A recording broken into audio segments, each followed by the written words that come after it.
Hello people, just a little follow-up with the video I put out yesterday, and basically it's on the H blocks and what they were used for.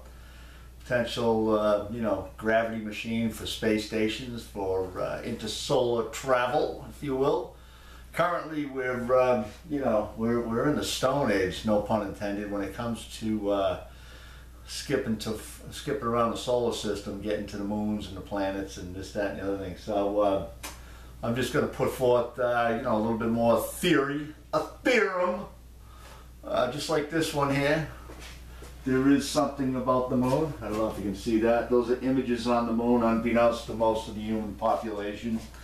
Actually left by the people that were making ships out of stone. So the title of this show is Ancient Spaceships Are Made of Stone, for obvious reasons which you will come to find out in the next few minutes. It's not going to be a long video. I'm not going to bore you with all the dribble and drabble. Just getting right to the point.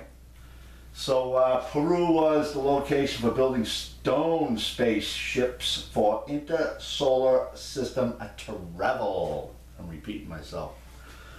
Okay, here's the armaments that we have from NASA, one of our finest space agencies on Earth. They're doing a great job. But these things are like tin cans. Your chances of survival and one of these rockets going to Mars is nil to none. So basically because of debris, a little grain of sand doing 100,000 miles an hour go right through your oxygen tanks, your battery systems. Just blast right through, and it come in as a grain of sand, go out like a giant basketball. Mission over. It's all done. You're not going anywhere. All right. So it's like what was it? Just going to Mars. I think we got a 49% chance of getting there with the current technology that we've been using since the 1960s. So for every 100 missions, 50 have failed. Actually, 52 or 53. But who's counting? So anyways, these things are great for getting off the Earth and assembling, a stone spaceship, something that you can seriously go into solar with, so, and withstand a hit from a grain of sand or a small meteorite. And I'll show you the large H-block stones in Peru that were probably used to assemble stone ships. So we got to, there's no, you don't have to worry about the weight and mass once you're in 0G. So you really have to change your understanding, concept, or paradigm of actually building ships that will go in between the planets or to the moons, and get everybody back, safely, get there safely and back safely. So just rambling on. Here's a tiny rock. I think I went through the side of the space shuttle right here. A tiny rock can ruin your whole day. This is what I'm talking about. This is just floating around in Earth's lower atmosphere, lower orbit, not lower orbit. So again, it's a very dangerous proposition to do any kind of traveling outside the the atmosphere of the Earth. I mean, you can still get hit with a meteorite on Earth. I mean, the houses have been hit, and sure, a bunch of everything that's been on the face of the Earth at one time or another has probably had the probability of being hit, but whether or not they have, if you get hit with a meteorite, you're alone in the woods. Who's left to tell the story, I guess. So, anyways, this is a good evidence of what we're dealing with in space. Now, the smart people, our ancestors, not the aliens, we are the aliens, used to build stone ships. Ooh, this is terrible. Hold on a minute. Let's go. Gotta change the color of that. That's just horrible, man. Sorry about that. Give me 2 seconds here. And we'll brighten this up. It's that stone ship in the bottom of the Baltic Sea. right here. I mean, this is an artist rendition, but I believe it was a you know, intersolar system spaceship that was used. What the hell's going on now? All right, we're done. See you later. Done. Done. Goodbye. All right. So yeah. So this thing was there, and let's see, menu. Oh, I gotta hit menu to return. Menu. All right. There we go. So anyways, long story short, this ship was, you know, this is what we're looking at. You know, we're looking at building something of this magnitude out of stone to do any serious inter-solar system travel. You know, going to Saturn, going to the moon, going to Mars. You know, there's a lot of talk about a Mars mission, and this is the mindset we have to get into. You know, we just can't go out and you know, beer cans and you know, hope nothing hits us. So it's just absolute insanity. You get inside of a stone ship, you got protection from flying debris, radiation, you know, any kind of you know, impact from meteorites, and it's just a much safer place. You know, if you want to go bebopping around the solar system, this is the technology we have to start really looking into. All right.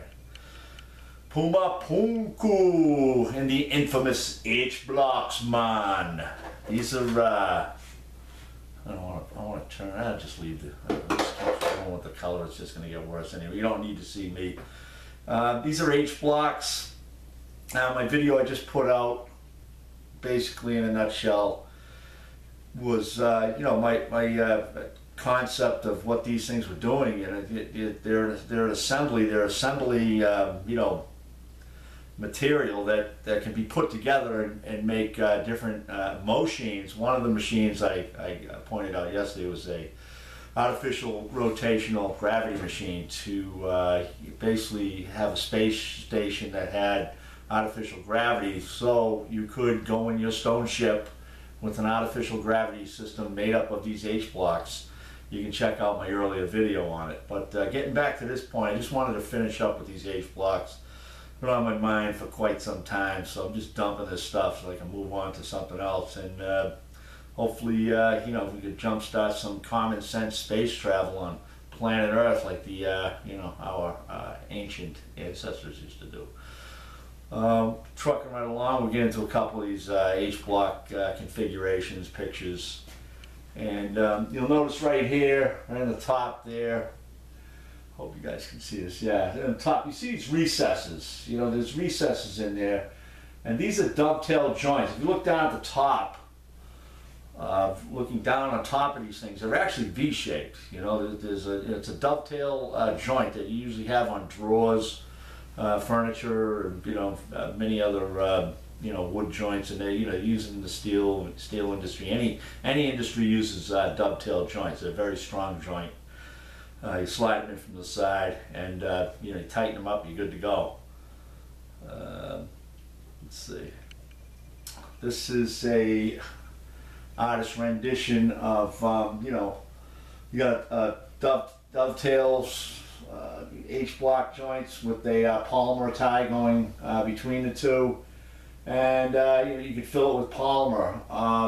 You know, or you don't have to. I mean, you could build these. Use these blocks to assemble a giant spaceship in lower orbit, and you know, equip it with whatever you need to do, and you know, put a propulsion system on there, and go for a hop over to Mars safely without getting creamed. I mean, you still, you know, there's still other you know, extraordinary events that could happen, but you lower your chances of being taken out by a grain of sand going a couple of thousand miles an hour, you know. So anyways, just to kind of give you a side view of the H blocks with a tie going through. And this is the top view that I was just talking about. It's on my other video, so I'm just repeating what I've already had on my other video. But H block spoke, hammerhead right here. Yeah, you just can't get a decent pointer anymore. I mean, anyways. In red is the like a tie, so you'd have the, you know, the H block on the other side down the bottom here, and yeah, this is how you assemble a stone ship in space. with this type of construction. It's pretty simple. You just put them up, a couple of guys floating around out there, or some kind of a robotic arm. And here's another one here. This one is the you know, more detailed information. If we go back, you'll see these H-block recessed holes in the back of the dovetail. When you put this hammerhead in there, and that's the male dovetail part, is the alloy that slides in. You screw a bolt into that hole, and you pull up against it and tighten up the joint. I'll go back here so you'll see what I'm talking about. This is the hole that I'm talking about right here, and that's where, you know, the hammerhead goes in, the dovetail hammerhead goes in, and then that bolt screws into that back hole and jacks the you know, and crunches up the hammerhead and makes the tight fit. This is how they do assembly in space. This is like, you know, there's a couple other ones. You got the H-block spoke hammer, head side view, adjustment bolt to tighten up joints between the H-block and the H-block hammer, head side view. H-block up on top, typical hammerhead. Now this thing could be you know, 100 feet long. It'll be 70 feet long, whatever you want to make it. Whatever the design of the craft is that you want to build, that's what it'll be. This is a repeat from my earlier video, a space station artificial rotational gravity motion. These are all the H-blocks all the way around, and as the H-block spoke hammerheads that connect them all together, obviously there's a big bearing there, it spins, it creates artificial gravity. If you get into my, go check out my anti-gravity video, it'll get you up to speed on my my technology as far as my theories on how gravity works. But this is it. This is what they were going. I mean, you're going to Peru, half a mountaintop's gone. You go Google Earth that location. I think it's north or south of the Nazca lines and Nazca lines. So you know, it looks like an airport. I mean, this is where they were taking off, landing. They would just do, you know, 1,000 sorties or whatever into lower orbit. Bring these blocks up there, assemble them, and you know, make that stone ship that I pointed out earlier. So again, this is the technology. If you seriously want to get, I mean, you could go and, you know, take your chances. You know, it's Russian roulette going in those tin can space rockets that we have. You know, the odds of you floating around out there for, you know, a half a year or a year trying to make your way to Mars and not being hit by something is off the charts. Not to mention, you know, a CME could blast off, and you're just out there, you know, with your butt in the breeze, inside your little tin can, you're just getting roasted. So you need to really have some mass. You need some dollrite. You need a stone spaceship, and then these stone spaceships, you can use your little tin cans to do your you know, your landings onto the you know, onto the surface of these moons or planets, you know, like Mars. And that's what the lightweight rockets are for, just getting up to build the stone spaceships and then coming back down. You know, anyways, I just wanted to add on to the you know, the stone gravity machine. You know, just trying to put some purposes out there for those H blocks. I got 3 theories now, and the other one is just building spaceships with them. You know, Lego blocks, you know, just Legos. It's you know, it's a Lego system for stone spaceships. Again, my name's John Shaughnessy. He wrote the book Pyramid Gravity for us, and There Is Something About the Moon, co-authored with a good friend of mine, Wendy Salter, and that is that book there in and of itself, just published a few months ago, and it's about the mechanics that the moon controls the interglacial and ice ages on Earth based on the ice-water ratios. And you know, the moon drags on the ocean. You know, you peak it. You have a water maximum, and then it tilts it back down to 11 degrees. The Earth gets tilted to 11 degrees, and then you know, obviously you have less sunlight. You go into ice building mode. 104,000 years go by, the moon's drag transfers to the glacial maximum, and then it tips us back to the current tilt of 23.5 degrees. The big flood, well, that's the big flood story. That's what everybody's talking about in all the books. So we get into the big flood. We're in the big flood right now. We're at the end of it. You know, the people that set this planet up in the solar system were geniuses.